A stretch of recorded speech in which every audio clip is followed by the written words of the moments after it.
Maya Santos had seen every kind of customer walk through the doors of Chapter and Brew in her 6 years of ownership. The desperate ones who needed coffee at 7 in the morning before facing another soul-crushing day. The lonely elderly folks who nursed a single cup for hours just to have somewhere to be.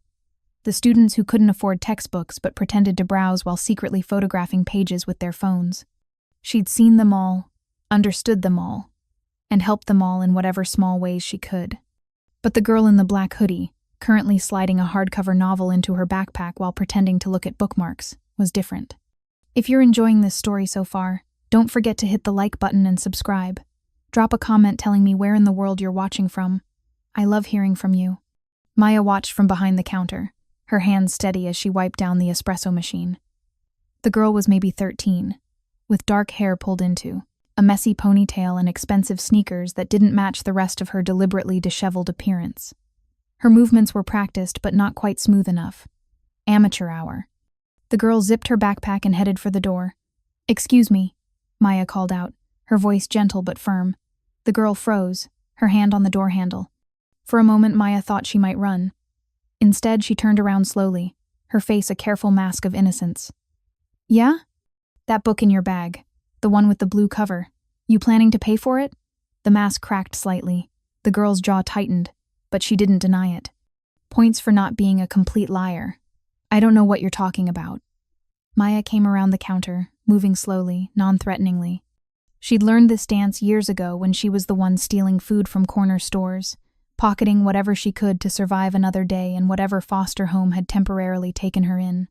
"Here's what's going to happen," Maya said quietly, close enough now that no one else in the small cafe could hear. "You're going to take that book out of your bag. I'm going to ring it up at the register. And then we're going to have a conversation about why a kid wearing $300 sneakers is stealing a $20 book." The girl's eyes widened slightly at the mention of her shoes.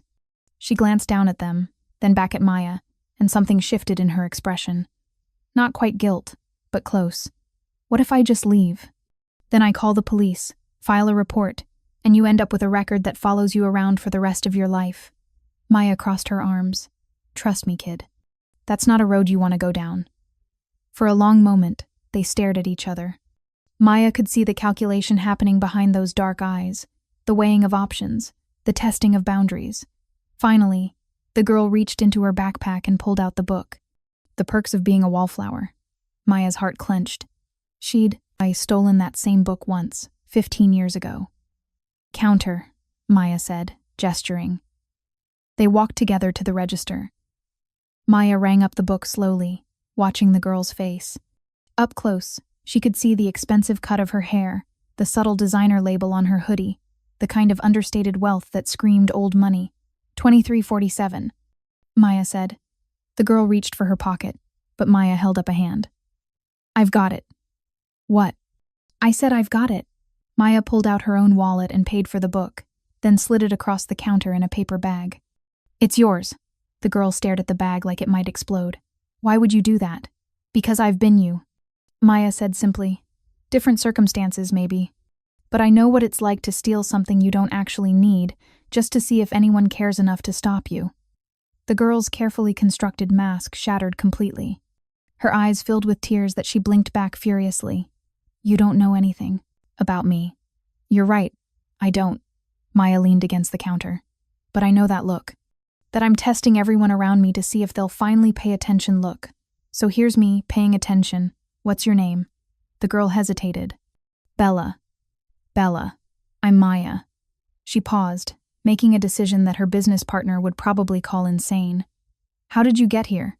"The bus." "Where do you live?" "Why?" "Because it's 4:30 on a Tuesday, and you're shoplifting books instead of being home doing homework. Which means either nobody's home to notice you're gone, or nobody cares enough to check. Either way, I'm walking you home." "That's weird." "You can't just walk a stranger home." Maya smiled without humor. "Kid, I grew up in the system. I've seen weird. This isn't weird. This is me making sure you get home safe. So, what's it going to be?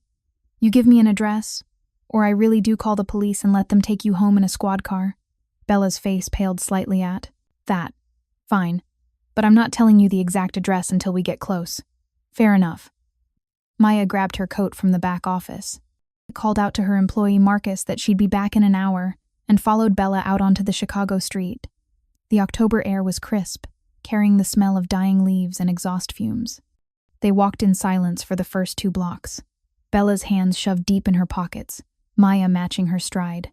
"So," Maya said finally, "The Perks of Being a Wallflower. Good choice. You read it before?" "No. It's about a kid trying to figure out where he fits in the world. Lots of hard stuff in it. Loss, trauma, finding the people who see you for who you really are." Bella glanced at her sideways. "Sounds depressing. Sometimes the best books are." Maya kicked a stone along the sidewalk. "They remind us we're not alone in feeling lost." They walked another block. The neighborhood was changing around them.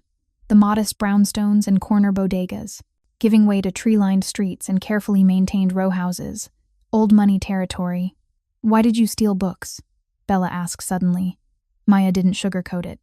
"Because I was hungry and angry and nobody gave a damn what happened to me.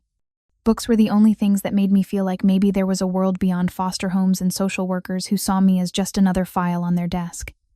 "Did you get caught?" "Once. When I was 14, store owner called the cops. I spent the night in juvie, and my foster parents at the time sent me back to the group home." Maya's voice was matter of fact. "That's when I learned that actions have consequences. Also learned that the system doesn't care about why you did something, just that you did it." Bella was quiet for a moment. "I'm not in foster care," I figured. "Those shoes are worth more than my rent." A ghost of a smile crossed Bella's face. "My dad bought them. He buys me lots of stuff. But he doesn't pay attention." The smile vanished. "He's busy. Too busy to notice his daughter is shoplifting? He doesn't notice anything anymore." Bella's voice went hard. "Not since Mom died." And there it was, the wound beneath the acting out. Maya's chest tightened with recognition. "How long ago?" 2 years. Cancer. It took 8 months from diagnosis to..."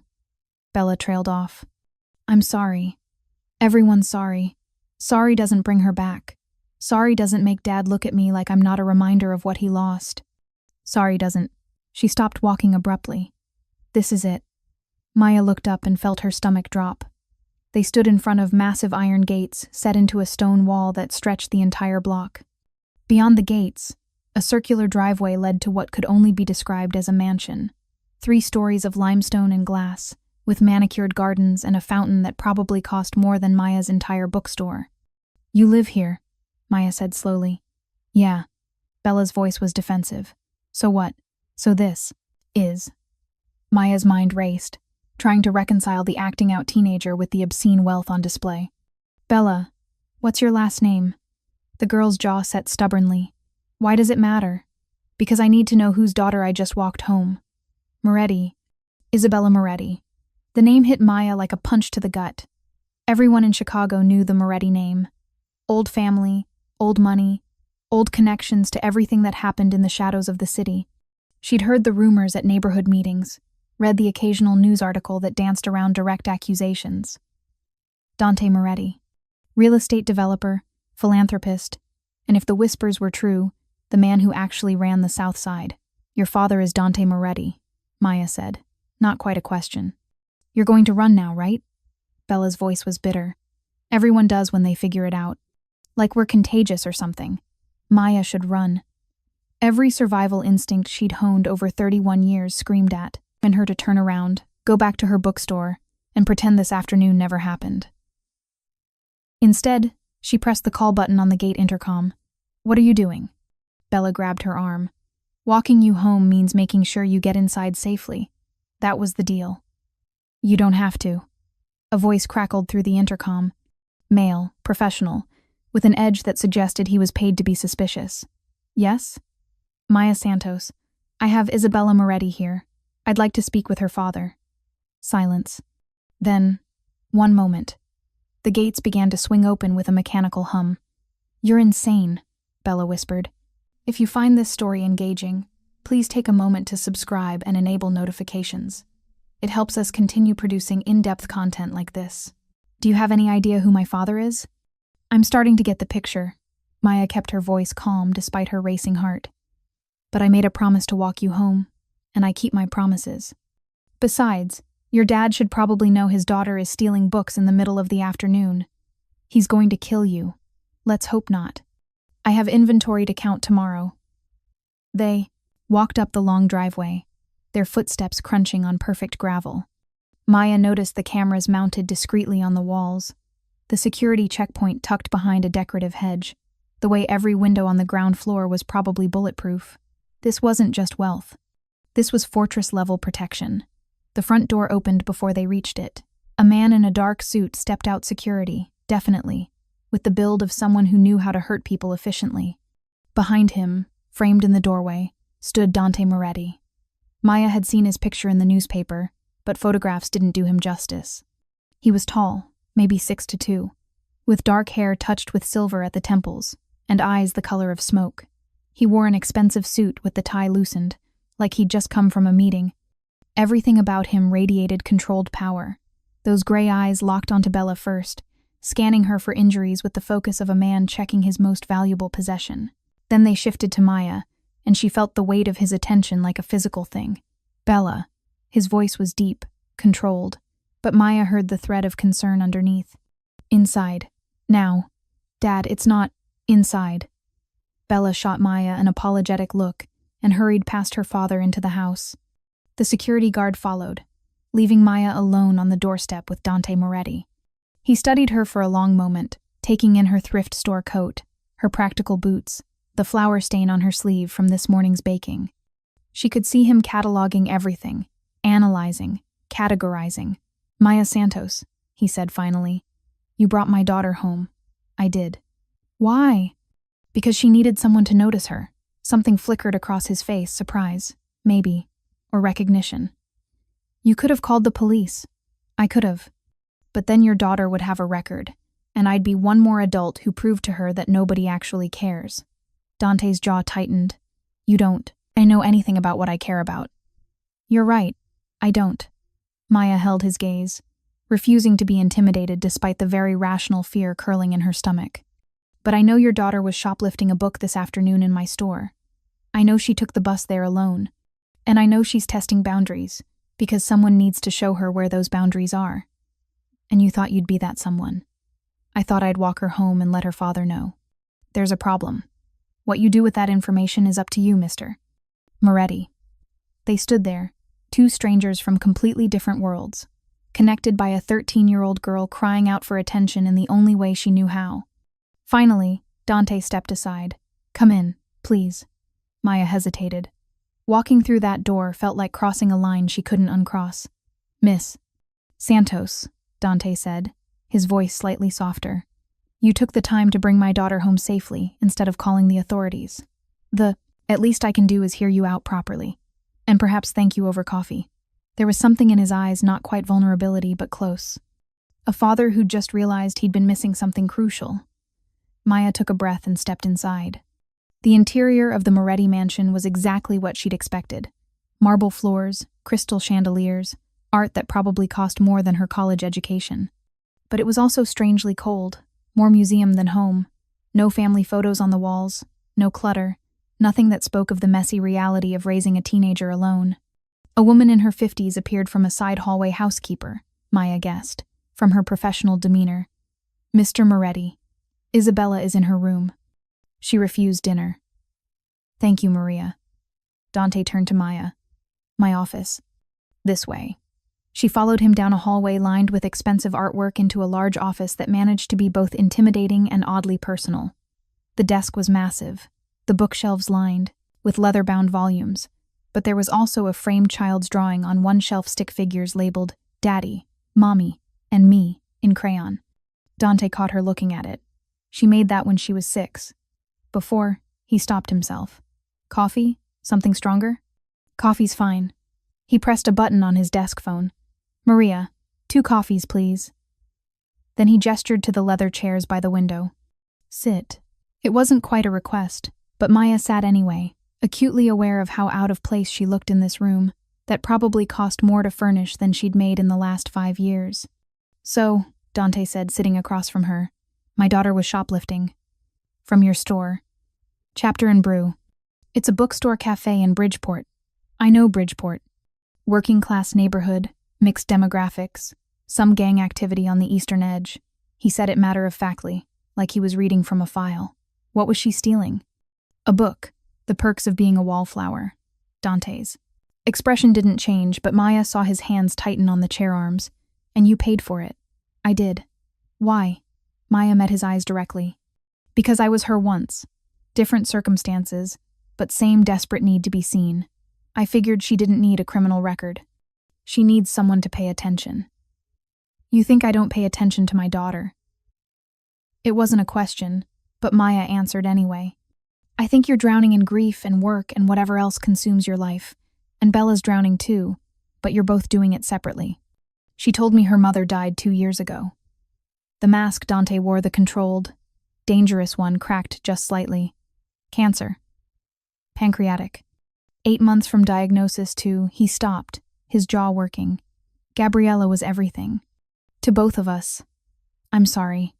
Everyone's sorry. He echoed his daughter's words without realizing it. Sorry doesn't change anything. No, Maya agreed softly, but paying attention might. Maria appeared with coffee on a silver tray. She set it down with practiced efficiency and disappeared again. The silence stretched between them, heavy with things neither of them wanted to say. Finally, Dante spoke. You said you were like her once. Foster care? Maya raised her eyebrows. How did you? You have the look. Self-sufficient, watchful, never quite comfortable in someone else's space. He poured coffee with steady hands. I employ several people who grew up in the system. I recognize the signs. 11 different placements between ages 8 and 18, Maya said, accepting the cup he offered. My parents died in a car accident. No relatives willing to take me. The system did its best, but, she shrugged. I learned early that the only person I could count on was myself. And yet you run a bookstore. Books require hope, belief that stories can change lives. Books saved mine. She took a sip, expensive coffee, the kind that probably cost $50 a pound. They were the only, constant through all those moves, the only friends I didn't have to leave behind. Dante studied her with those unsettling gray eyes. Why are you really here, Miss Santos? You could have walked away after delivering Bella home. Because I see a girl who's hurting and a father who doesn't know how to reach her anymore. And because Maya hesitated, then pushed forward. Because nobody helped me when I was stealing books at 14. Nobody sat me down and asked why. They just punished me and moved me to the next home. I don't want that for Bella. You don't know her. No, but I know what it's like to feel invisible in your own life. The words hung in the air between them. Dante set down his coffee cup with careful precision. What do you suggest I do? Maya wasn't expecting that. She'd anticipated anger, dismissal, maybe even a threat. Not this quiet admission of uncertainty from a man who clearly wasn't used to being uncertain about anything. Talk to her, Maya said. Actually, talk, not at her or around her. Ask about her day, her friends, what she's reading. Show up to something that matters to her, not because you have to, but because you want to know who she's becoming. And if she won't talk to me, then you keep showing up anyway. Consistently. Until she believes you're not going to disappear back into your work or your grief. Maya leaned forward. Mr. Moretti, I don't know what you do for a living. Not really. But I know money can't fix this. Bella doesn't need more things. She needs her father. Something shifted in Dante's expression recognition, maybe. Or the painful acknowledgement of a truth he'd been avoiding. You're very direct, Miss Santos. Life's too short to dance around the important stuff. I appreciate that. He stood, and Maya did too, sensing the conversation was ending. Thank you for bringing Bella home. And for the advice? Maya set down her cup. Will you use it? I don't know, he said honestly. I've forgotten how to be. A father who's present instead of just protective. Then figure it out. Before she stops testing boundaries and just breaks them completely. He walked her to the door, and Maya was acutely aware of his presence beside her, the controlled power, the carefully contained danger. This was a man people feared, respected, maybe both. At the door, he paused. Your bookstore. Chapter and Brew in Bridgeport. That's the one. I'll make sure Bella returns to apologize properly. And to pay for the book herself. That would be good for her. Dante extended his hand. Thank you, Miss Santos. Not many people would have done what you did today. Maya shook his hand warm, callous despite the expensive suit. the grip of someone who'd worked with his hands long before he'd worked with his mind. Most people see a problem and look away. I prefer to look closer. That could be dangerous. Looking closer. So could ignoring what's right in front of you. They stood there, hands still clasped, something unspoken passing between them. Then Dante released her, stepping back into his fortress of marble and money. "Good night, Miss Santos." "Good night, Mr. Moretti." Maya walked down the long driveway, very aware of the cameras tracking her movement. Only when she was through the gates and 2 blocks away did she let herself process what had just happened. She'd walked into the home of one of Chicago's most powerful men. She'd lectured him on parenting. She'd drunk coffee in his office and seen the grief he tried so hard to hide. And somehow, impossibly, she'd agreed to let his daughter come back to her store. Marcus was going to kill her. As she waited for the bus back to Bridgeport, Maya's phone buzzed. "Unknown number. This is Dante Moretti. Maria provided your number from the store card. I wanted to thank you again for today, and to ask if you'd be willing to meet with me and Bella together. She trusts you, and I think we could use a neutral party to help us communicate. No pressure, but I'd appreciate it." DM Maya stared at the text for a long moment. Every rational part of her brain screamed to decline, to keep her distance from whatever complicated world the Morettis inhabited. Instead, she typed, "Saturday afternoon, Chapter and Brew, 2 p.m. Bring Bella, and Mr. Moretti, actually show up this time." His response came quickly. "I'll be there." Maya pocketed her phone and climbed onto the bus as the Chicago twilight deepened around her. She didn't know it yet, but everything had just changed. The girl in the black hoodie stealing books, the grieving father who'd forgotten how to be present, the woman who'd chosen to pay instead of punish, 3 lives about to collide in ways none of them could predict. And somewhere in the darkness, other people were watching, taking note of the cafe owner who'd walked into Dante Moretti's home and walked out alive. That kind of access was valuable. That kind of connection could be exploited. The game had begun, though Santos didn't know she was playing yet. Saturday arrived with the kind of crisp autumn morning that made Chicago feel almost magical. Maya had spent the last 2 days in a state of low-level anxiety, second-guessing her decision to invite Dante Moretti back to her bookstore. Marcus had been less than thrilled when she'd explained the situation. "Let me get this straight," he'd said, pausing mid-pour on a customer's latte. "You walked the daughter of a mob boss home, lectured him about parenting, and then invited them both back here for family therapy? He's not a mob boss. He's a real estate developer." "Maya, everyone knows what Dante Moretti really is. What everyone knows and what's actually true aren't always the same thing." She'd busied herself restocking pastries. "Besides, the girl needs help. I'm just facilitating a conversation. You're inserting yourself into a world you don't understand. These aren't normal people, Maya. They don't operate by normal rules." But Maya had grown up outside normal rules. The foster system had taught her that rules were flexible things, that bent depending on who had power and who didn't. She'd learned to navigate spaces where she didn't belong, to read people quickly, to know when to speak and when to stay silent. She'd be fine, probably. At 1:45 p.m., she sent Marcus home early. He'd protested, but she'd insisted. Whatever conversation was about to happen needed to happen without an audience. At exactly 2 p.m., the bell above the door chimed. Dante Moretti walked in first, dressed more casually than before in dark jeans and a charcoal sweater that probably cost what Maya made in a month. He looked around the small space, taking in the mismatched chairs, the sagging bookshelves held together with hope and determination, the chalkboard menu with Maya's careful handwriting. His face gave nothing away. Bella followed him, hands shoved deep in her hoodie pockets, eyes on the floor. She looked smaller somehow, more vulnerable than she had on Tuesday. "Mr. Moretti." "Bella." Maya locked the front door and flipped the sign to closed. "Thanks for coming." "Thank you for agreeing to this," Dante said. His voice was careful, controlled. "I wasn't sure you would." "I said I'd help. I meant it." Maya gestured to a corner table by the window, the one she usually reserved for her favorite regulars. "Sit. I'll bring coffee. Bella, you want hot chocolate?" The girl's head snapped up, surprised. "How did you know I like hot chocolate?" "Because you're 13 and it's October." "Hot chocolate is the correct answer." Maya moved behind the counter. "Besides, I saw you eyeing the powder mix when you were in here Tuesday." A ghost of a smile crossed Bella's face before disappearing. Maya made the drinks with practiced efficiency, hyper-aware of the strange tableau playing out in her bookstore. Father and daughter sat across from each other, neither speaking, both looking anywhere but at each other. The silence between them was so heavy it felt like a third presence. She brought over 2 coffees and a hot chocolate topped with whipped cream and chocolate shavings. Bella's eyes lit up despite herself. "Okay," Maya said, sitting down. "Ground rules. This isn't therapy, and I'm not a professional. But I am someone who understands what Bella's going through, and I'm neutral territory. So here's how this works. Everyone gets to talk without interruption. Everyone gets to be honest without fear of punishment. And whatever gets said here stays here unless it involves immediate danger. Agreed?" Dante nodded slowly.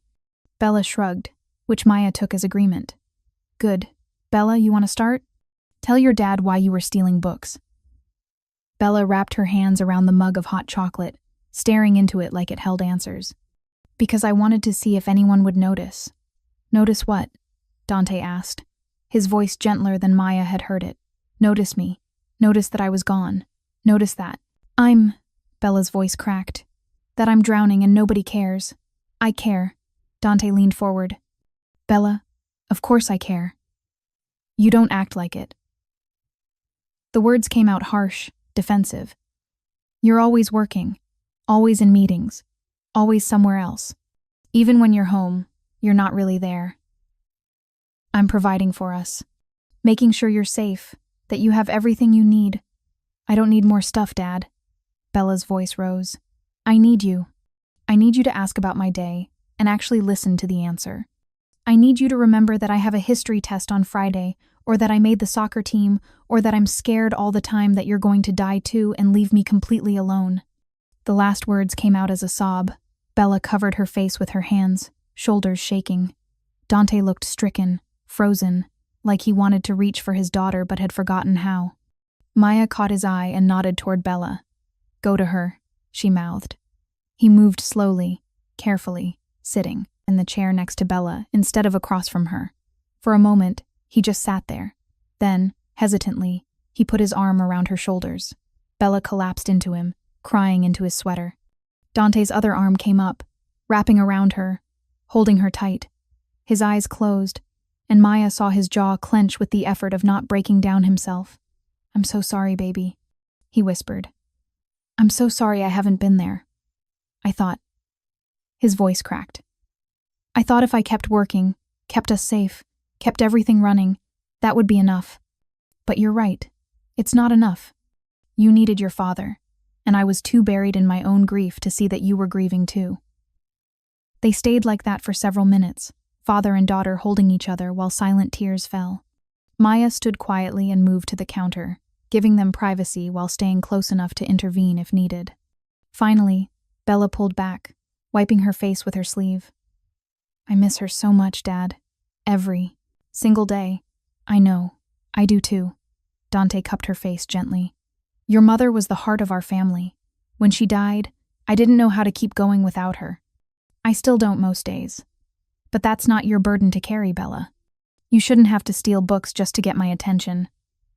I didn't know what else to do. You could have told me you were hurting. Would you have listened?" The question wasn't accusatory, just genuinely uncertain. Dante was quiet for a moment.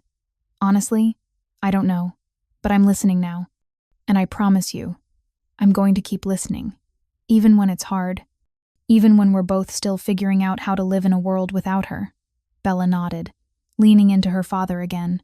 "Can we talk about her sometimes? About Mom? You never want to talk about her."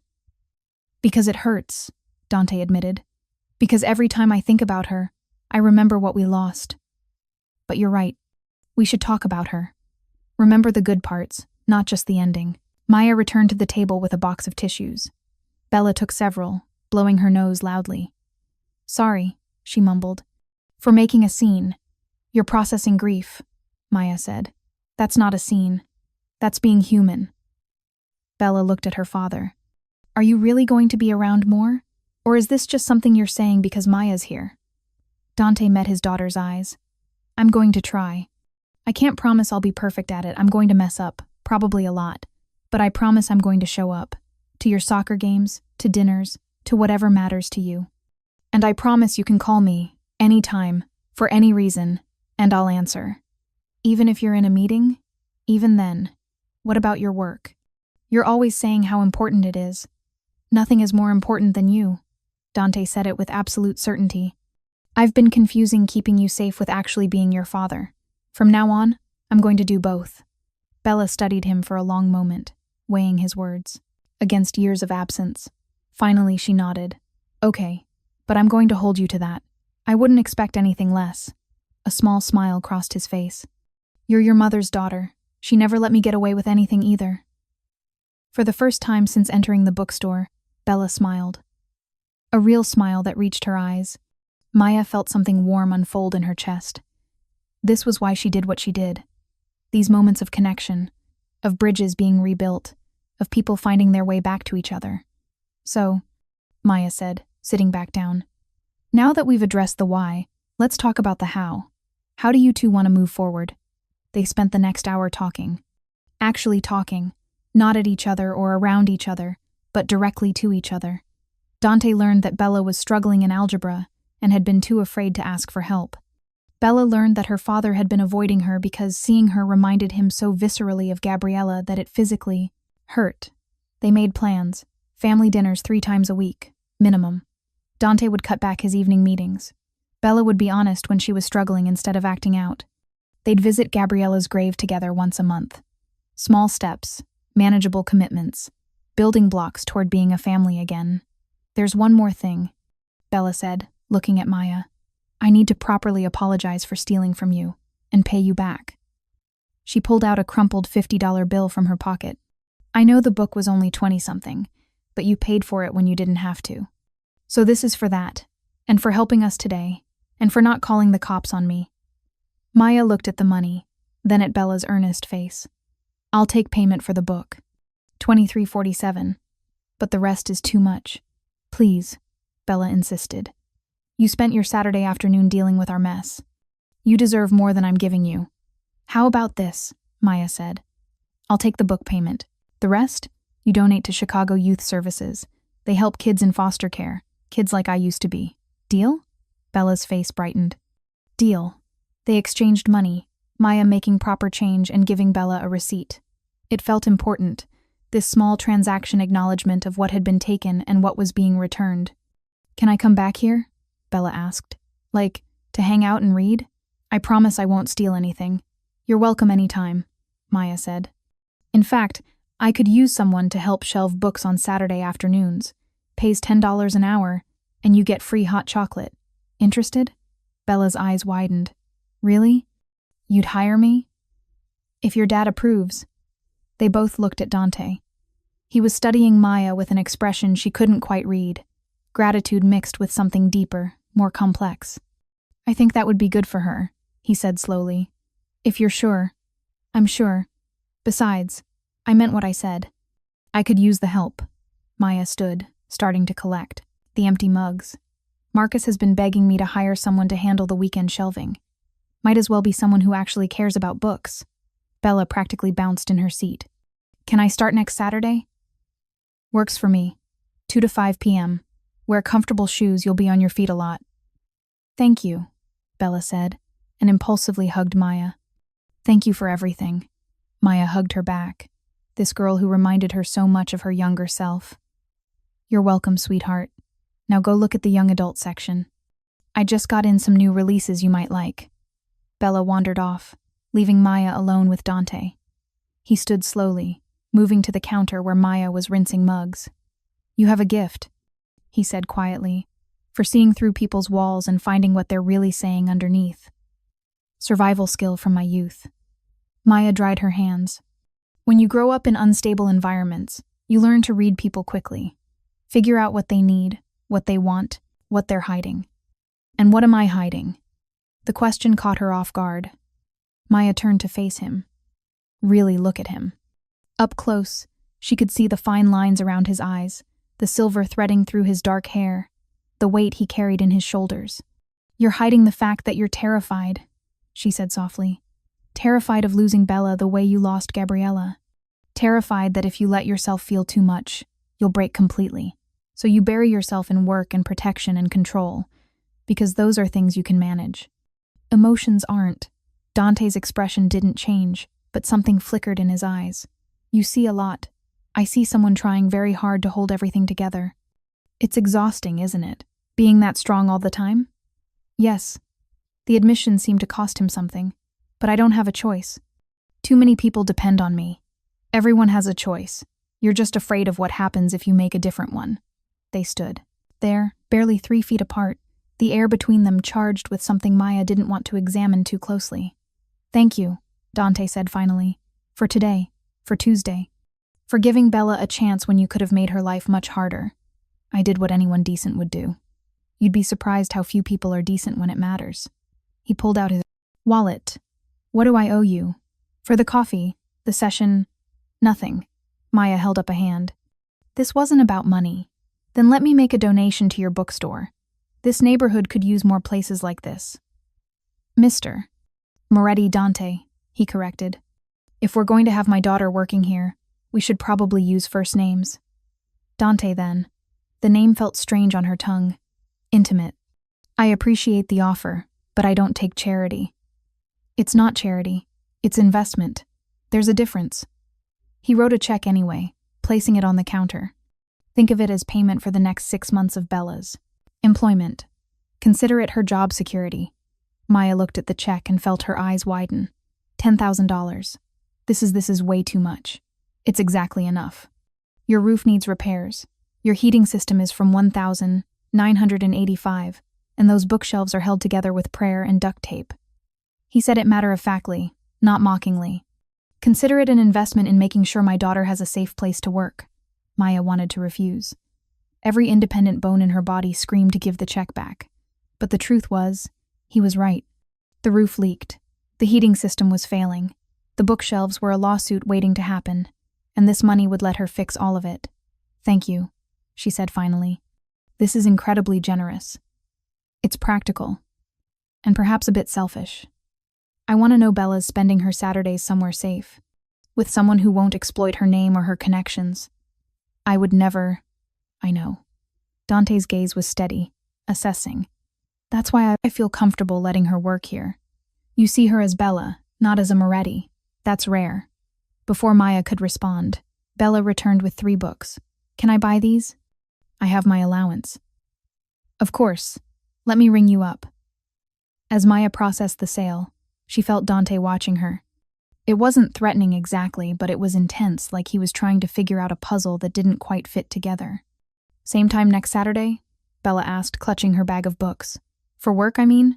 2 p.m. sharp. Don't be late. I won't. I promise.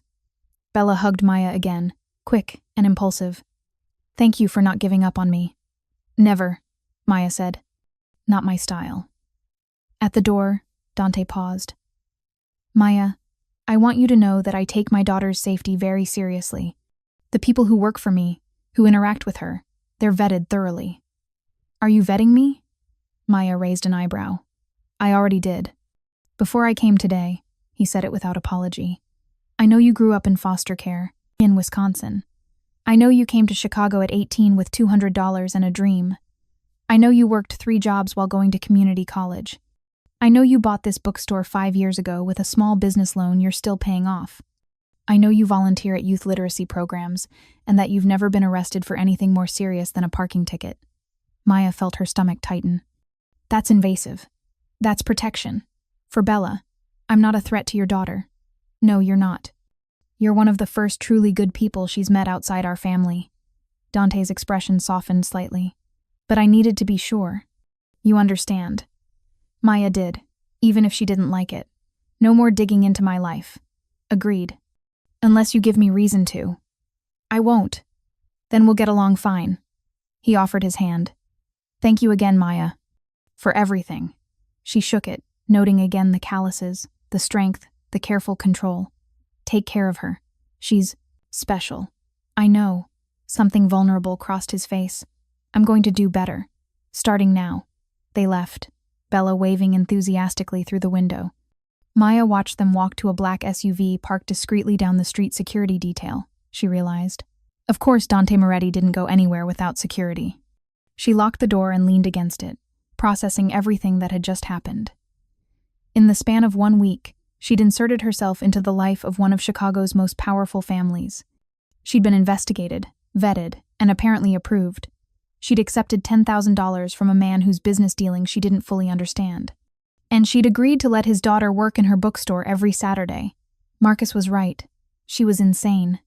But as Maya looked at the check on the counter, enough money to fix everything that was broken in her beloved bookstore, she couldn't quite regret it. Sometimes helping people meant taking risks. She just hoped this particular risk wouldn't destroy everything she'd built. The first Saturday Bella worked at Chapter and Brew went smoothly. She showed up at 1:55 p.m., eager and punctual, and spent 3 hours carefully shelving books while Maya handled the cafe counter. Dante picked her up at 5 p.m. exactly, spending 10 minutes talking with Maya about how Bella had done excellent, and whether she'd been any trouble, none at all. The second Saturday went just as well. Bella was proving to be a natural. She remembered where books went after being shown once. She chatted easily with customers, and she had good instincts about matching readers with stories they'd love. By the third Saturday, Bella had become a fixture at the bookstore. Regulars knew her by name. She'd organized an entire section that had been in chaos for months. And she'd started arriving 30 minutes early, just to have time to browse before work started. Maya found herself looking forward to Saturday afternoons in a way she hadn't expected. Bella was bright, funny, and surprisingly insightful. They talked about books, about life, about grief and loss, and finding your way through darkness. Bella never directly talked about what her father did for a living, and Maya never asked. It felt like an unspoken agreement between them at Chapter and Brew. Bella was just a teenager who loved books, not the daughter of Dante Moretti. It was the fourth Saturday when everything changed. Maya was showing Bella how to use the new inventory system when the bell above the door chimed. She looked up and felt her smile freeze. 3 men walked in, and everything about them screamed wrong. They wore expensive suits, but they wore them like uniforms. Their eyes scanned the space with the cold assessment of people evaluating threats and weaknesses. The leader, tall, blonde, with a scar running through his left eyebrow, walked directly to the counter. Maya Santos? Every instinct Maya had developed in foster care started screaming. The store's about to close. This won't take long. He smiled, but it didn't reach his eyes. We're looking for Isabella Moretti. I believe she works here. Bella had been shelving books in the back corner. Now she went very still, her face draining of color. Maya stepped in front of the counter, positioning herself between the men and Bella. I don't discuss my employees with strangers. We're not strangers. We're associates of her father's. The man's smile widened. He asked us to pick her up today. Change of plans. Then her father can call me directly and tell me that. He's busy. So he sent us. The man's patience was clearly wearing thin. Now where is she? I told you. One of the other men moved toward the back of the store. Maya grabbed the baseball bat she kept under the counter. Marcus had insisted she have it after a robbery attempt 2 years ago. That's far enough. All 3 men stopped, their expressions shifting from annoyed to amused. You're going to threaten us with a baseball bat? The leader laughed. That's adorable. I'm going to protect my employee. If Dante Moretti wants his daughter, he can come get her himself. Until then, you 3 need to leave. The leader's smile vanished. You're making a mistake. Wouldn't be my first. Now get out. For a tense moment, they just stared at each other. Then the leader shrugged. Have it your way. But you should know we're not the only ones looking for the girl. Others have less patience than we do. They left, the bell chiming cheerfully as the door closed behind them.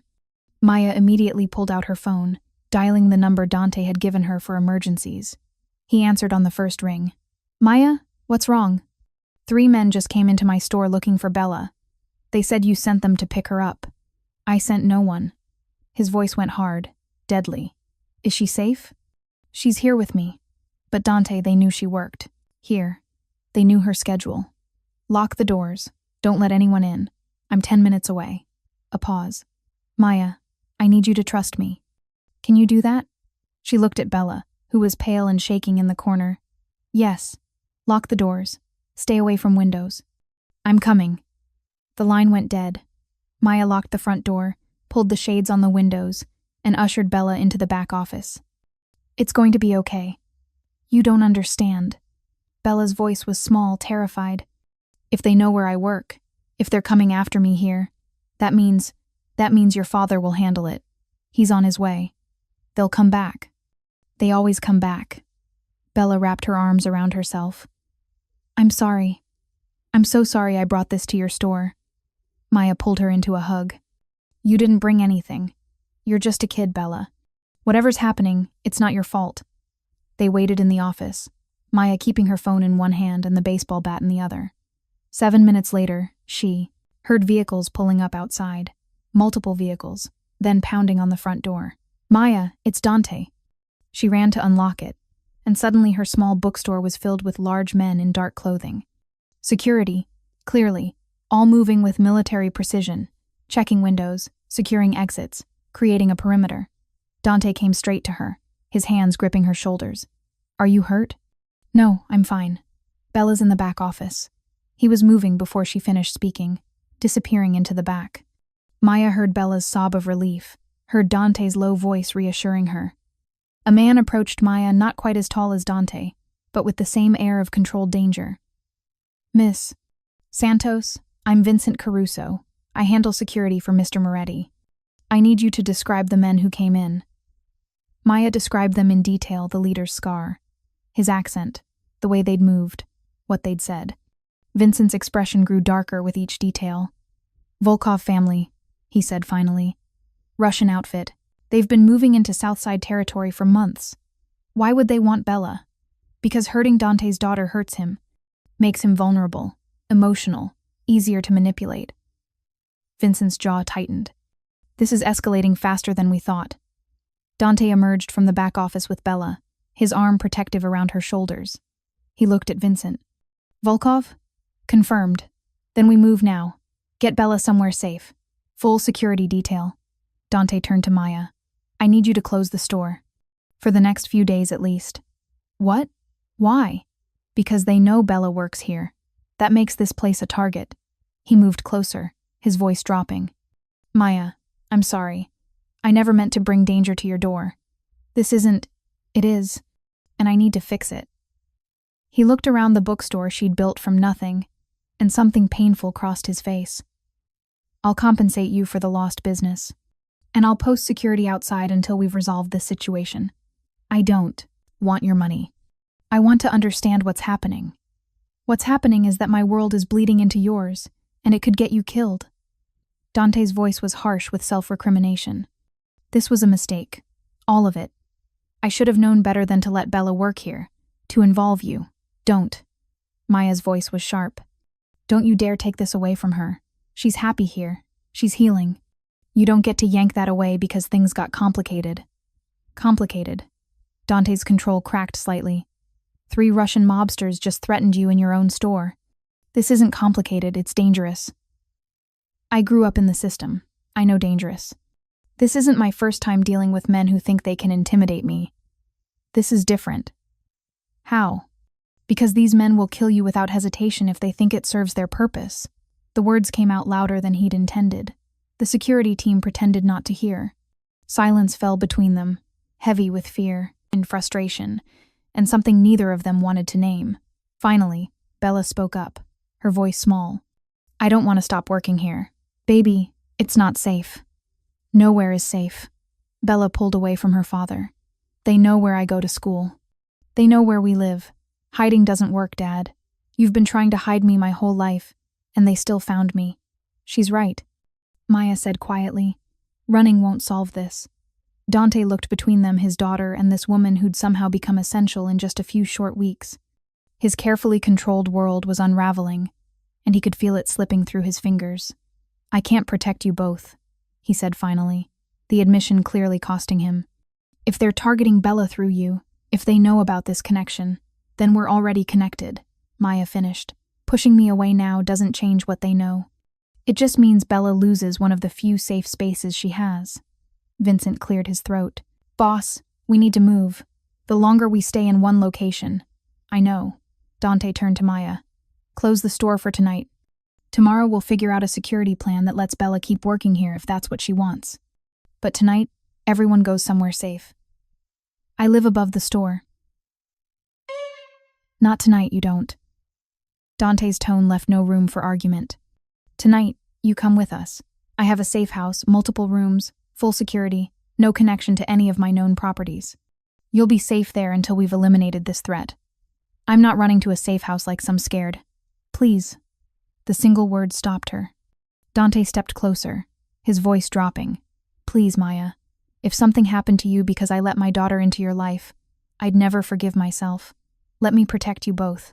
Just until this is over. Maya looked at his face, saw the genuine fear there.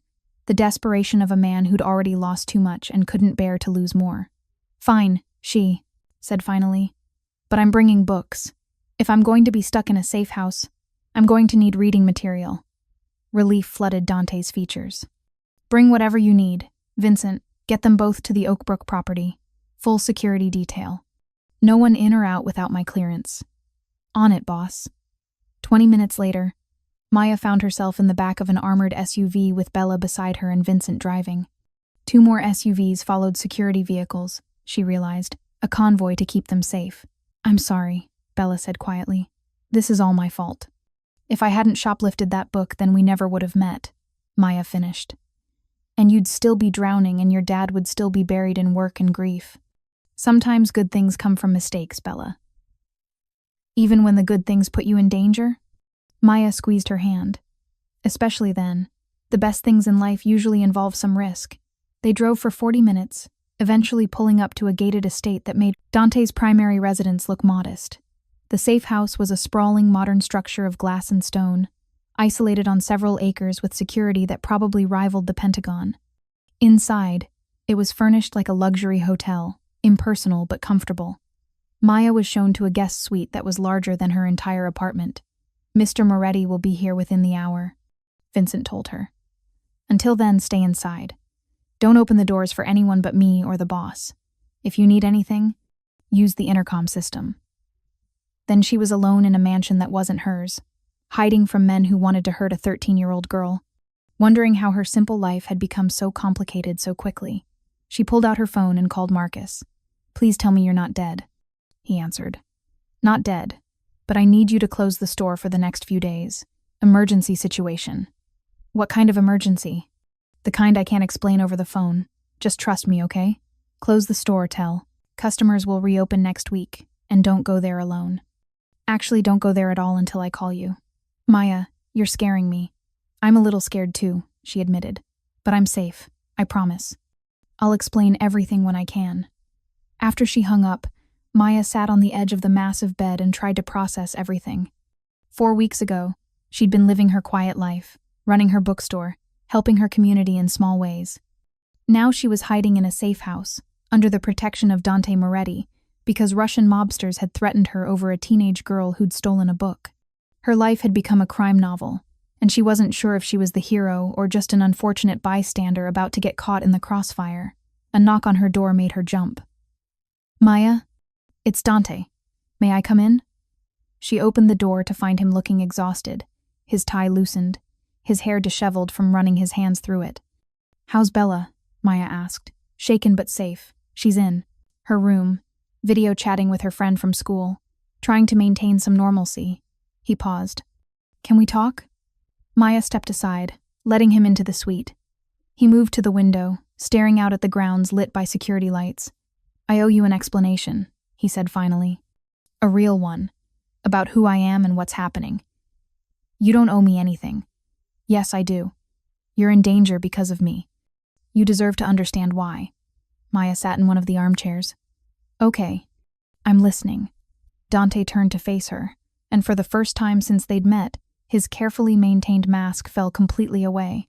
My name is Dante Moretti. I run the Moretti family, which controls most of the south side of Chicago. Legitimate businesses, real estate, construction, shipping, but built on a foundation that wasn't always clean.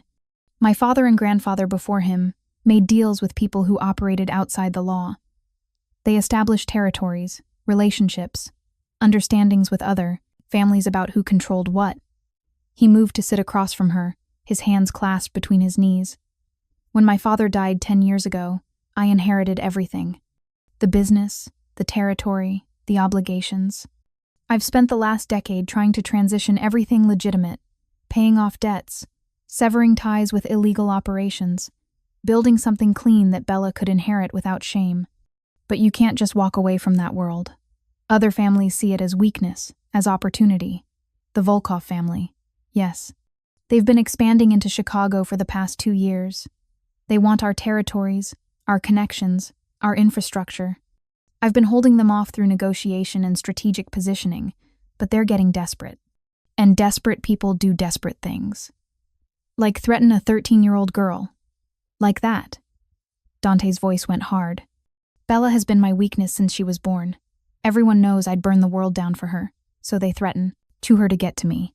That's why you're so protective, why you vet everyone who comes near her. Yes, and it's why I should never have let her work at your bookstore. I put you in the crossfire, Maya. I'm sorry. Maya studied him, this powerful, dangerous man who was terrified of losing his daughter the way he'd lost his wife.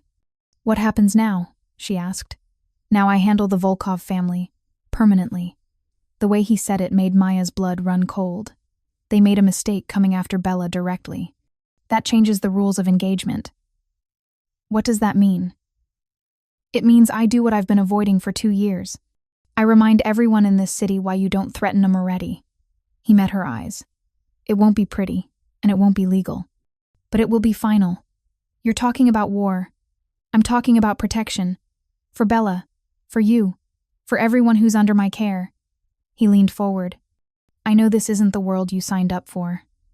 I know you just wanted to help a troubled teenager. But you're in it now, whether we like it or not. So I need to know, can I trust you to stay here, stay safe, until this is over? Maya thought about her bookstore, her life, everything she'd built on her own terms. She thought about running, about extracting herself from this complicated, dangerous situation. Then she thought about Bella, bright, hurting Bella who just wanted someone to see her. I'll stay, she said. But Dante, I need you to promise me something. Anything. Whatever you do to protect us, don't become the monster Bella's afraid you are. Don't prove her worst fears true. Dante was quiet for a long moment. I'm already a monster, Maya. I've done things you can't imagine. The only difference is whether I'm a monster who protects the people I love or one who loses them. You're not a monster. You're a father trying to keep his daughter safe. There's a difference. Is there? He stood, moving toward the door. Get some rest. Tomorrow I'll have Vincent. Give you the full security briefing. And Maya? He paused at the threshold. Thank you. For staying. For not running when you had every reason to. Where would I run to? Maya said with a small smile.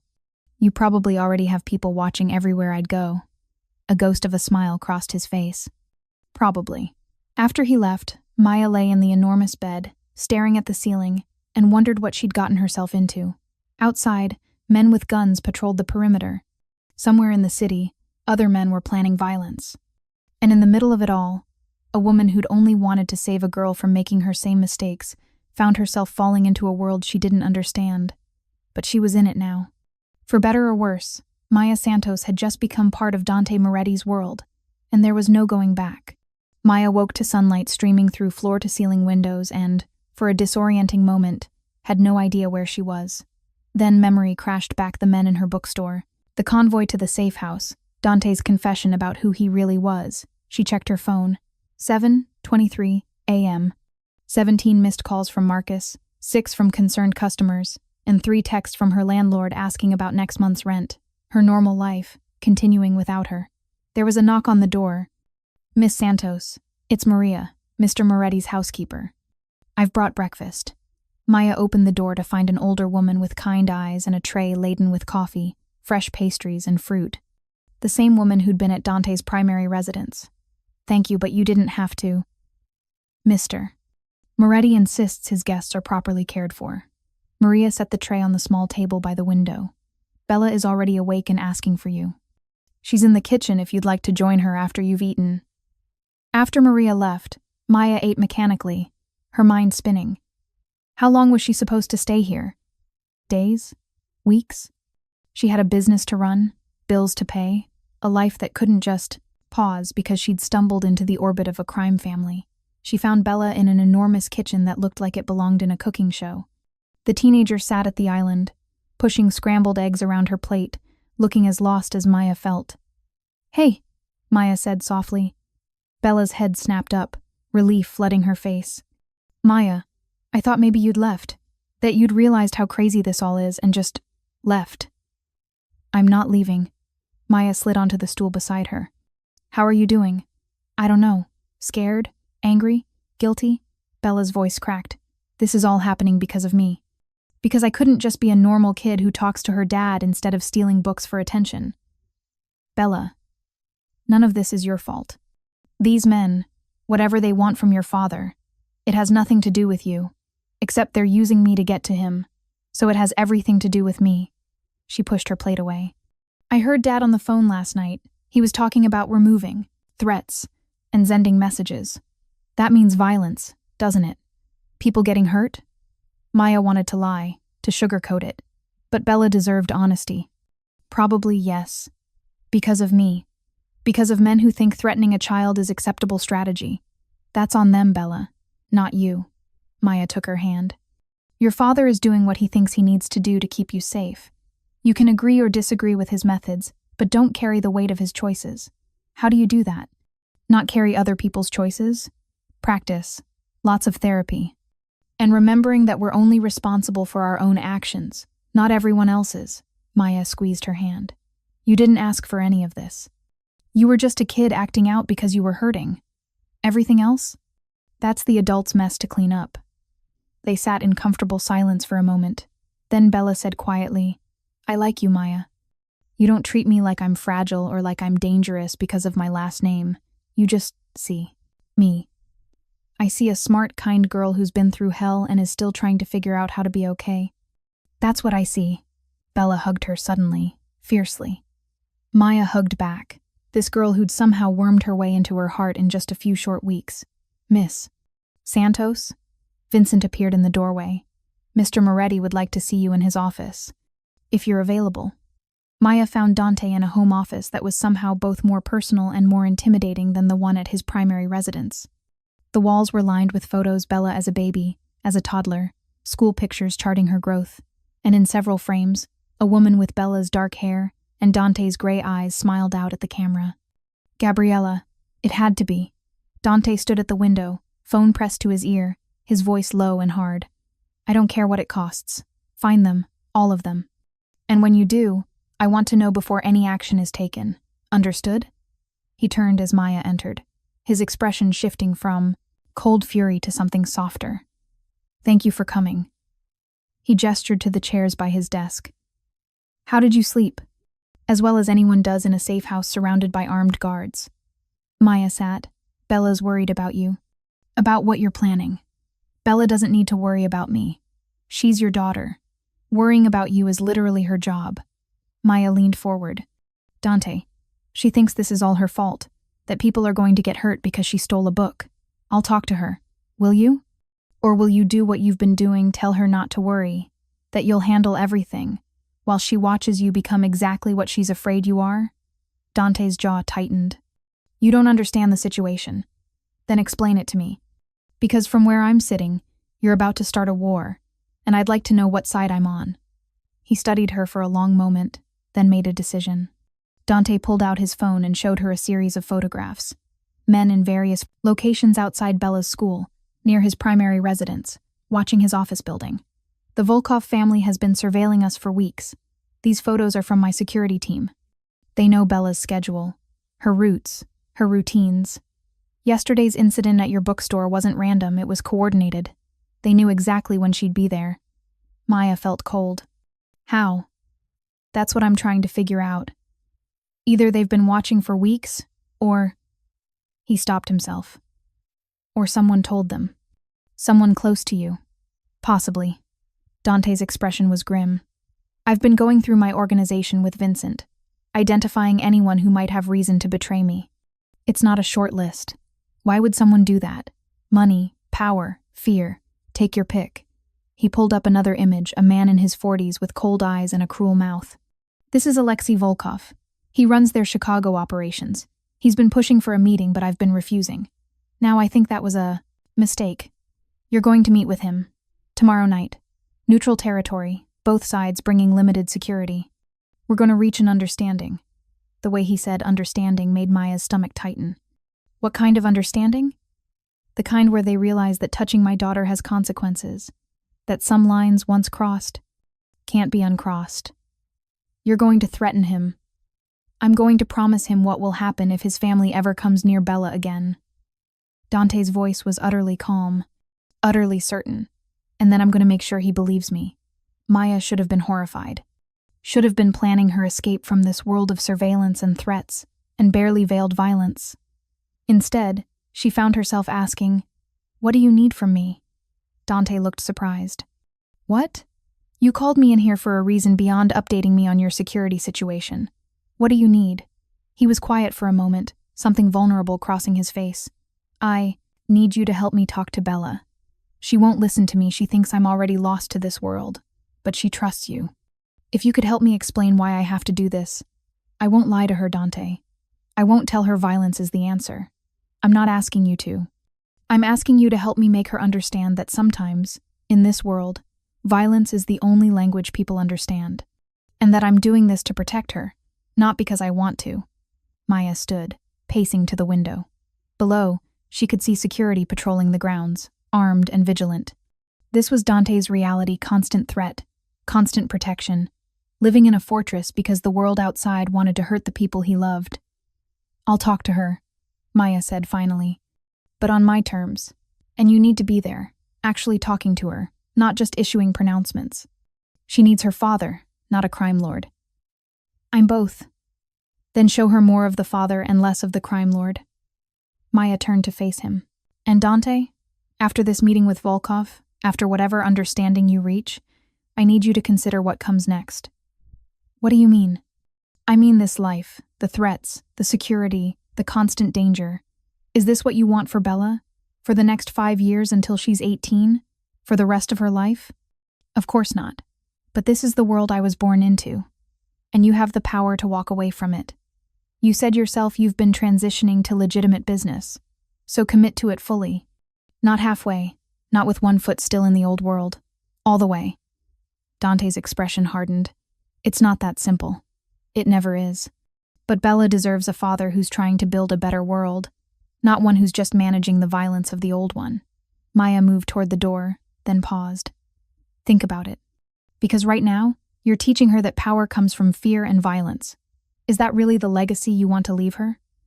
She left him alone in his office, surrounded by photos of his daughter and his dead wife, contemplating a future that terrified him more than any mobster ever could. That afternoon, Maya sat with Bella in the safe house library, a room that rivaled some actual libraries Maya had visited, with floor-to-ceiling shelves and comfortable reading nooks. "Your dad wants to talk to you," Maya said. "About what's happening. About why he's meeting with these Volkov people." Bella looked up from her book. "I already know why. Because they threatened me and he's going to threaten them back. It's what he does." "Is it? Or is it what you assume he does because you don't actually talk to him about his life?" "He doesn't talk to me about his life. Have you asked? Really asked, without judgment or anger, what his days are like? What choices he faces? What keeps him up at night?" Bella closed her book. "Why would he tell me any of that? Because you're his daughter and he loves you. But love isn't telepathy, Bella. You have to communicate. Both of you." Maya sat beside her. "I know you're scared. I know you think your dad is becoming someone you don't recognize. But maybe you never really knew who he was because neither of you has been honest about the hard stuff. What if I ask and I don't like the answers? Then at least you'll know the truth. And you can decide how to feel about it from there." Maya took her hand. "But Bella, your dad is trying. He's not perfect, but he's trying. Give him a chance to explain himself. Really listen, not just to prepare your counter-argument, but to understand." A few minutes later, Dante joined them. He'd changed from his suit into jeans and a sweater, looking more like a regular dad than a crime boss. "Hey, baby," he said softly, sitting across from them. "Hey." Bella's voice was cautious. Dante glanced at Maya, who gave him an encouraging nod. "Bella, I need to explain some things to you. About my life, about what's happening, about choices I've made." He took a breath. "But first I need to apologize. I've been protecting you by keeping you in the dark, but that's not fair. You're 13, not 6. You deserve to know the truth about our family. Bella's eyes widened slightly. The truth? The truth is that our family's money, our position, everything we have it, was built by my grandfather and father through both legal and illegal means. They made deals with dangerous people. They did things I'm not proud of. And when my father died, I inherited all of it. He leaned forward, his hands clasped between his knees. I've spent the last 10 years trying to clean it up, shutting down the illegal operations, transitioning to legitimate business, severing ties with criminal organizations. But you can't just walk away from that world. People see it as weakness, as an opportunity to take what's yours. So I've been fighting to protect our interests while also trying to build something better. Something clean that I could pass on to you without shame. But the Volkov family, they want what we have. They see me trying to go legitimate as weakness, as a chance to move in and take over our territories. I've been holding them off through negotiation, but yesterday they crossed a line. They came after you. Bella's voice was small. Because of me, you're going to hurt people. No, baby. Because they threatened you, I'm going to make sure they never do it again. Dante moved to sit beside her. I'm not going to lie to you. Tomorrow's meeting won't be pleasant. I'm going to make it very clear what happens if they ever come near you again. But Bella, I need you to understand I'm not doing this because I enjoy violence or because I want to be some kind of crime boss. I'm doing it because you're the most important person in my world, and I will do whatever it takes to keep you safe. But what if keeping me safe makes you into someone terrible? The question hung in the air, raw and honest. Dante was quiet for a long moment. That's the question I ask myself every day. How do I protect you without becoming the monster I'm trying to protect you from? I don't have a good answer, Bella. All I know is that I'm trying to be better than my father, better than the man this world expects me to be. But some days I don't know if I'm succeeding. Bella threw her arms around him, surprising them both. I don't want you to become terrible, even if it means I'm less safe. I'd rather have a good father who's scared than a monster who can protect me from anything. Dante held her tight, his eyes closing. I'm working on it, baby. I promise I'm working on it. Maya stood quietly, giving them privacy. She walked to the window, looking out at the grounds, and felt her chest tighten with something complicated admiration for a man trying to change, fear for where this was all headed, and a growing attachment to this broken family trying to piece itself back together. She pulled out her phone and finally called Marcus back. Thank God, he answered. I've been losing my mind. Where are you? Somewhere safe. Marcus, I need you to do something for me. Name it. The bookstore. I need you to run it for the next week, maybe longer. I'll authorize you on the bank accounts, give you full access to inventory systems, everything. Maya, what's going on? I got involved in something complicated. Something that might take a while to resolve. She chose her words carefully. But I need to know. Chapter and Brew is in good hands while I sort it out. You're scaring me. I'm safe, I promise. I'm just helping someone who needs it. And it's more complicated than I expected. Marcus was quiet for a moment. This is about that Moretti girl, isn't it? About her father. Yes. Maya, those people are dangerous. They're people in danger. There's a difference. She watched Dante and Bella through the library window, still holding each other. And sometimes, helping dangerous people is what keeps us human. Just promise me you'll be careful. I promise. After she hung up, Maya realized Dante was standing behind her. Thank you, he said quietly, for what you said to Bella, for helping me talk to her, for not running when you should have. Where would I run? You'd just have Vincent track me down. She said it lightly, but they both knew it was partly true. I would never force you to stay, Maya. If you want to leave, I'll take you home right now. No questions, no judgment. And if I stay? Then you stay because you want to. Because you believe what we're building here, this second chance for Bella and me, is worth protecting. Maya turned to face him, and suddenly they were very close. Close enough that she could see the silver threading through his dark hair, the fine lines around his eyes, the exhaustion he tried so hard to hide. What are we doing, Dante? She asked softly. What is this? Honestly, I don't know. His voice was rough. 4 weeks ago, my life was simple. Complicated, but simple. I knew my role, knew my path, knew what I was fighting for. Then you walked into it with your honesty and your coffee-stained sleeves and your absolute refusal to be intimidated, and suddenly everything feels different. Different how? Like maybe I don't have to do this alone. Like maybe there's someone who sees me, not Dante Moretti, feared crime boss, but just me. A father trying not to fail his daughter. A man trying to be better than his legacy. They stood there, the air between them charged with possibility and fear and something neither was quite brave enough to name. I should go check on Bella, Maya said finally, stepping back. Right, of course. Dante cleared his throat. I'll be in my office. If you need anything, I know where to find you. That night, Maya lay awake in the safe house, listening to the quiet sounds of security patrols outside. Somewhere in the house, Dante was probably awake too, planning tomorrow's meeting, strategizing how to protect his daughter while not becoming the monster she feared. And Maya realized with startling clarity that she'd stopped thinking of this as a temporary situation. Stopped thinking about when she'd return to her normal life. Because somewhere between catching a girl shoplifting and hiding in a mansion from Russian mobsters, this had become her life. These had become her people. Bella, who reminded her so much of her younger self, and Dante, who was trying so hard to be better than his world wanted him to be. She was in it now. Fully, completely in it. And there was no going back. The next evening, Dante prepared for his meeting with Alexei Volkov. Maya watched from the doorway as Vincent briefed him on security protocols, backup positions, exit strategies. I don't like this, Vincent said. Neutral territory or not, this could be a setup. It could be, but if I don't show, they'll see it as weakness. They'll push. Harder. Dante adjusted his tie. He'd gone back to the expensive suit, the armor of respectability. This ends tonight, Vincent. One way or another. Boss, if things go south, you get Maya and Bella out. That's the priority. Not me, not revenge, them. Understood? Vincent nodded reluctantly. Dante turned and saw Maya. I thought you were with Bella. She's reading.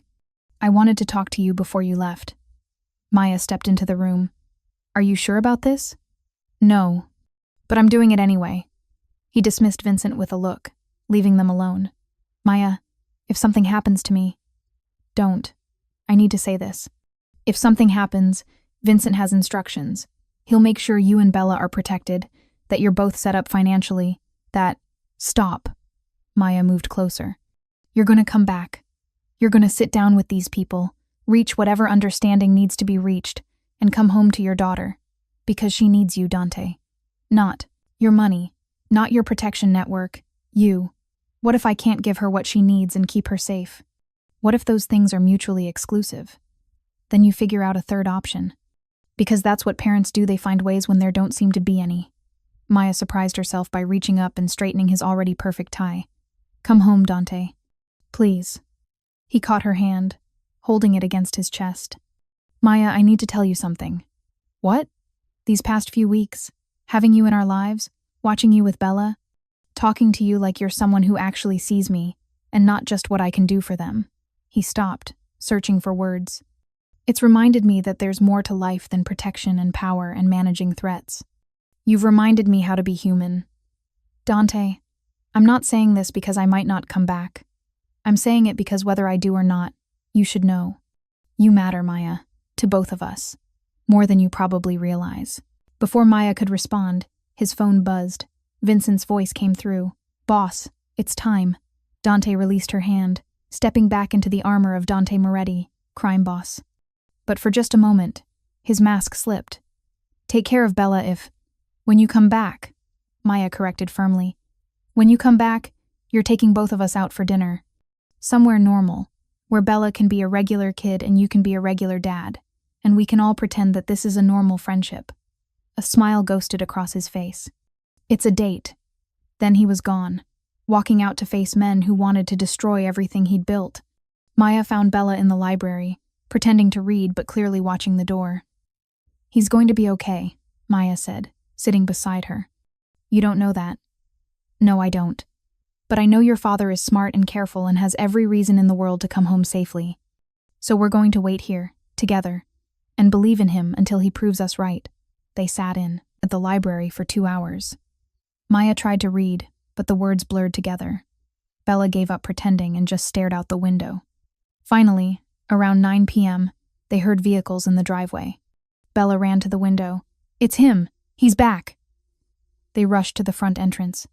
Dante walked through the door, his suit jacket missing, his shirt slightly disheveled, but whole, alive. Bella threw herself into his arms. He caught her, holding tight, his face buried in her hair.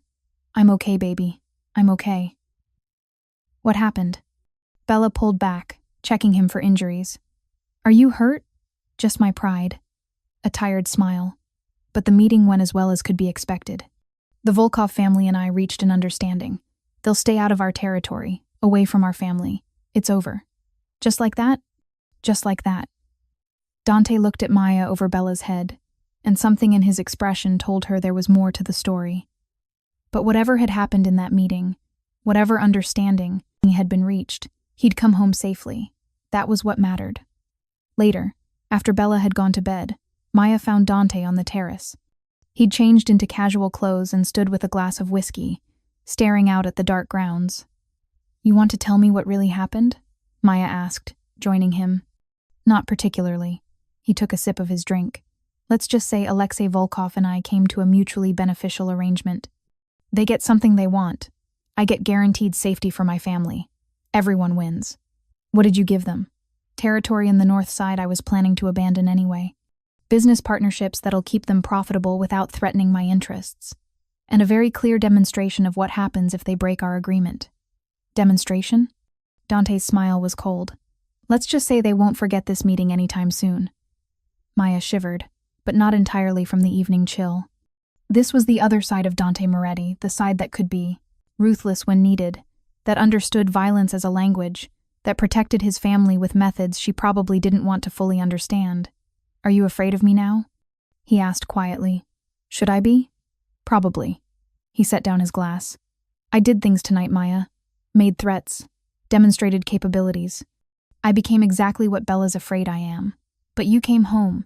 You didn't escalate, didn't start a war, didn't let your anger control you. That's not a monster, Dante. That's a man doing a hard thing because he had to. You see the good in everyone, don't you? I see the truth in people. And the truth is, you're not your father or your grandfather. You're a man trying to build something better while protecting the people you love. That's not always pretty, but it's honest." Dante turned to face her fully. "I meant what I said earlier, about you mattering to us. I know. Do you? Because I'm not sure you understand how rare you are, Maya Santos. In my world, everyone wants something: power, money, protection, status. But you just want to help a kid read books and have coffee with her dad. You don't want anything from me except for me to be better. Everyone deserves someone who believes they can be better. Even criminals? Especially criminals. Because if no one believes in redemption, what's the point of trying?" They stood there on the terrace, the Chicago night stretched out around them, and Maya felt something shift. Some invisible line being crossed that neither of them could uncross. "Maya, I need to ask you something," Dante said, his voice careful. "And I need you to be honest. Okay, when this is over, when Bella's safe and the threat is truly gone, and you can go back to your bookstore without security watching over you, are you going to walk? Away? From us?" The question hung in the air, heavy with hope and fear. Maya thought about her life before Bella stole that book, the quiet predictability of it, the safety of knowing exactly what each day would bring. Then she thought about the past month, the chaos and danger and complicated emotions of being pulled into the Moretti family orbit. She thought about Bella's laughter when they talked about books, about Dante's rare, genuine smiles, about how, for the first time since leaving foster care, she felt like she belonged somewhere. With someone. "No," she said finally. "I don't think I could walk away even if I wanted to." Which is terrifying, by the way. Why terrifying? Because caring about people gives them power to hurt you. And I've spent most of my life avoiding that kind of vulnerability. I know the feeling. Dante stepped closer. "But Maya, you walked into a burning building when you decided to help Bella. You're already vulnerable. The question is what you do with that. What do you want me to do with it?" "Stay. Be part of our lives. Let us be part of yours." He reached out, tucking a strand of hair behind her ear. "I know it's complicated. I know my world is dangerous and messy, and nothing like what you signed up for. But Bella needs you. And he stopped, seeming to struggle with the words. I need you too. Maya's breath caught. They were standing so close now, close enough that she could feel the heat radiating from him, could see the vulnerability in his eyes that he usually kept so carefully hidden. Dante, she whispered. He kissed her, soft at first, questioning, giving her every opportunity to pull away. When she didn't, when instead, she leaned into him, her hands finding his shoulders, the kiss deepened. Became something more urgent, more honest, more terrifying in its implications. When they finally broke apart, Maya was breathless. That was a mistake? Dante asked, though his hands were still on her waist. Probably. But I don't regret it. Neither do I. He pressed his forehead against hers. Maya, I can't promise you normal. I can't promise you safe. But I can promise you honesty and loyalty, and my absolute commitment to being the best man I can be. Is that enough? Maya thought about everything she'd learned in foster care, that safety was an illusion, that normal was overrated, that the best things in life were usually the ones that scared you the most. It's more than enough, she said. But Dante, we need to be smart about this. Bella comes first, always. We can't rush into something without considering how it affects her. Agreed. Bella's been through enough upheaval. We take this slow, let her adjust. He smiled slightly. Though I think she might be more accepting than you expect. She's been asking if you're going to stay. What did you tell her? That I hope so. That you make our family feel complete in a way it hasn't since Gabriella died. His voice roughened slightly. My wife would have liked you. She always said I needed someone who wouldn't let me get away with my nonsense. I'm not trying to replace her. I know. And that's part of why this works. Dante took her hand. Gabriella was the love of my life. But she's gone, and I'm still here, and Bella needs to see that it's possible to grieve someone and still move forward. That loving someone new doesn't diminish what we had before. They stood together on the terrace, holding hands like teenagers, watching the stars above Chicago. And Maya felt something she hadn't felt since before her parents died, the sense of coming home. Not to a place, but to people, to a family that needed her as much as she needed them. A week later, the safe house felt less like a fortress and more like a temporary home. The immediate threat had passed. Vincent's intelligence confirmed that the Volkov family was honoring their agreement, pulling back from Moretti territory, leaving Bella alone. But Dante insisted on staying at the safe house a few more days, just to be certain. Maya had called Marcus daily, getting updates on the bookstore. Everything was running smoothly. But she missed it, missed the smell of coffee and old books, missed her regular customers, missed the simple rhythm of her pre-Moretti life. You're thinking about your bookstore? Dante said, finding her in the library one afternoon. That obvious? You get this look, wistful, like you're somewhere else. He sat beside her on the couch. You should go back, check on things. I'll have Vincent drive you. With a full security detail, just Vincent. Low profile.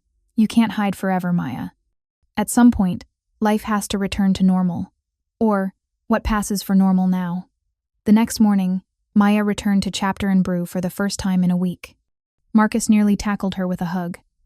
I thought you'd been kidnapped or killed or joined a cult, he said. Nothing that dramatic. Just helping a friend through a crisis. A friend named Moretti? Maya didn't deny it. Marcus, things are going to change around here. Bella's going to keep working Saturdays. And sometimes there might be security nearby. Not obvious, not threatening, just present. Security. Marcus processed this. Maya, what have you gotten yourself into? Something complicated, something that scares me, but also something that feels right. She looked around the bookstore, her sanctuary, her achievement. I'm not abandoning this place, but I'm also not closing myself off from the rest of the world because it's messy. Is it just about helping the kid, or is there more to it? Maya thought about Dante's kiss on the terrace, about the way he looked at her like she was something precious and rare, about how, for the first time in her adult life, she was letting someone see her vulnerability. There's more to it, she admitted, but it's new and fragile and I don't want to jinx it by talking about it too much. Marcus studied her face, then smiled. You look happy, scared, but happy. I haven't seen you look like that in, maybe ever. I feel like I'm standing on the edge of something. Could be amazing, could be disastrous, probably both. Sounds like love. It's too soon for that word. Is it? Because the Maya I know doesn't let just anyone into her life. You've spent 10 years building walls, and suddenly you're letting some crime boss and his kid knock them down? That's not just friendship. Before Maya could respond, the bell above the door chimed. She looked up and felt her heart stop. A woman stood in the entrance, late 30s, expensive clothes, cold eyes. She was flanked by 2 men in suits who screamed security. Maya Santos? The woman asked, her accent Russian. Every instinct Maya had developed screamed danger. The store's closing. You'll have to come back tomorrow. This won't take long. The woman walked closer, her guard staying by the door. My name is Katya Volkov. I believe you know my brother Alexei. Maya's blood ran cold. This was Alexei's sister, part of the family that had threatened Bella. I don't know what you think. You're doing here peace, Katya interrupted. I'm here for peace. My brother told me about his agreement with Dante Moretti, about the role you played in facilitating that agreement. I didn't... Please, Miss Santos. We know you've been living with the Moretti family. We know Dante values your opinion. Katya's smile didn't reach her eyes. I came to deliver a message. From one woman to another. What message? That there are people in my organization who don't accept my brother's agreement. Who see Dante's attempt to go legitimate as weakness, worth exploiting. Who believe that the next generation, his daughter specifically, would be more malleable, more controllable, if raised by different people. The threat was clear, even if not explicit. Is that a threat against Bella? Maya's voice went hard. It's a warning, for you and for Dante. Katya stepped closer. You think you can protect her by hiding in safe houses? By making agreements with reasonable people like my brother? But not everyone in our world is reasonable, Miss Santos. Some people see a teenage girl as an asset to be acquired. And they're patient. Get out of my store. I'm trying to help you. By threatening a child? By warning you that others will threaten more than just the child. They'll threaten everyone she cares about. Her father, her nanny, the bookstore owner who thinks she can fix broken families. Katya's eyes were cold.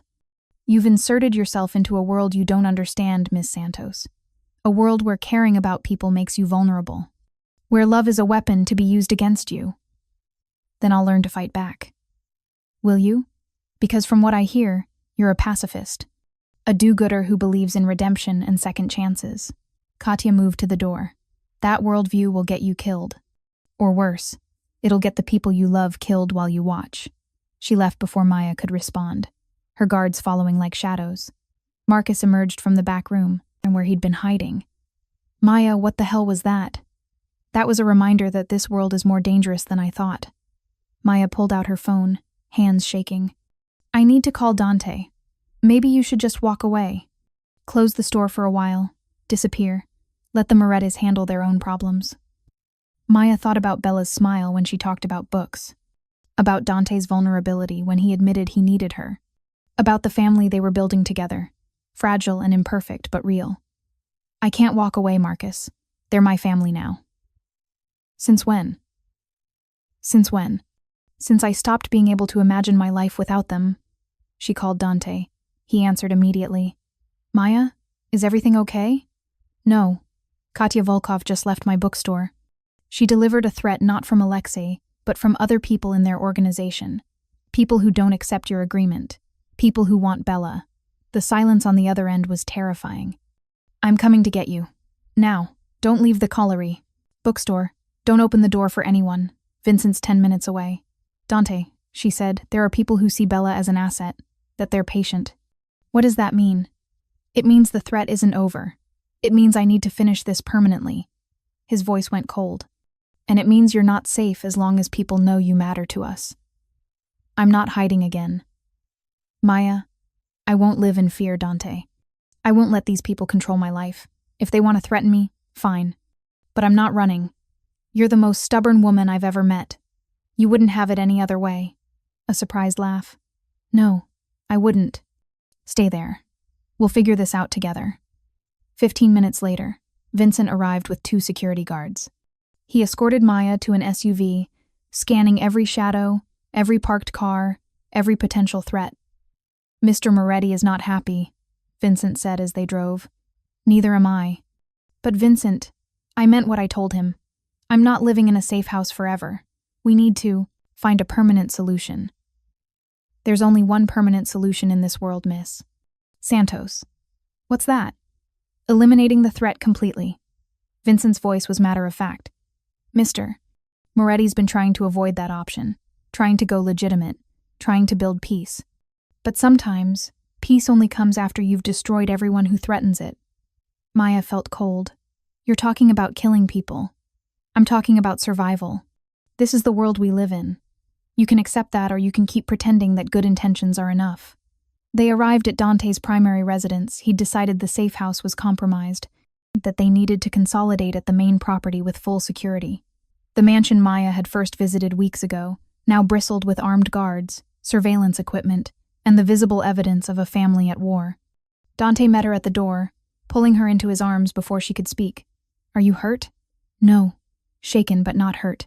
Maya pulled back to look at him. Dante, we need to talk about this. About what happens next.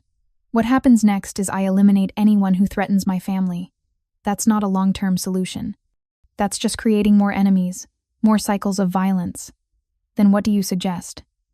His voice was hard, frustrated. These people won't stop, Maya.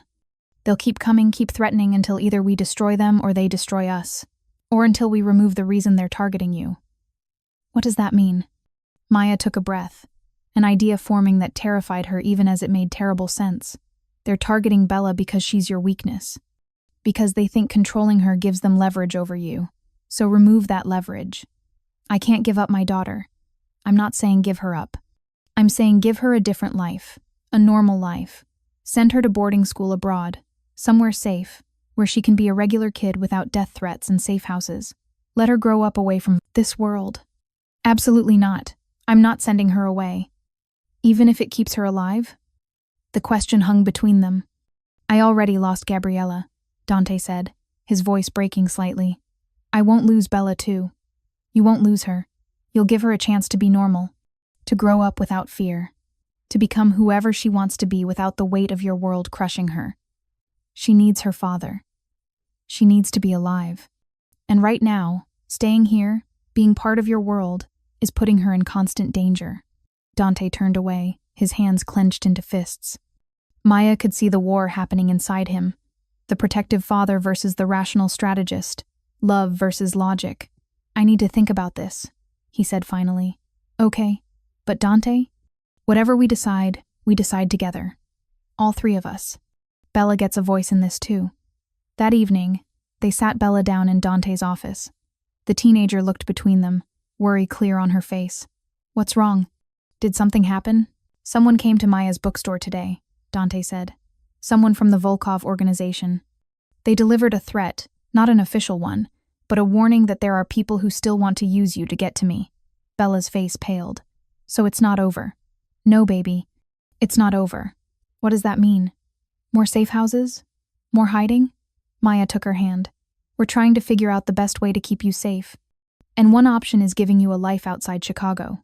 Somewhere you can be a normal teenager without constantly looking over your shoulder. You want to send me away? Bella's voice was flat. We want you to be safe, Dante corrected. And alive, and able to be a kid instead of a target. So I lose everything? My home, my school, my father, Maya? I lose all of it because some bad people want to hurt you through me? You wouldn't lose us, Maya said. We'd visit, video chat daily. You'd come home for holidays. But Bella, your safety, is my choice. Bella stood up, her jaw set stubbornly. I'm 13, not 6. And I'm tired of adults making decisions about my life without actually asking what I want. Dante started to speak, but Maya squeezed his arm. Let her talk.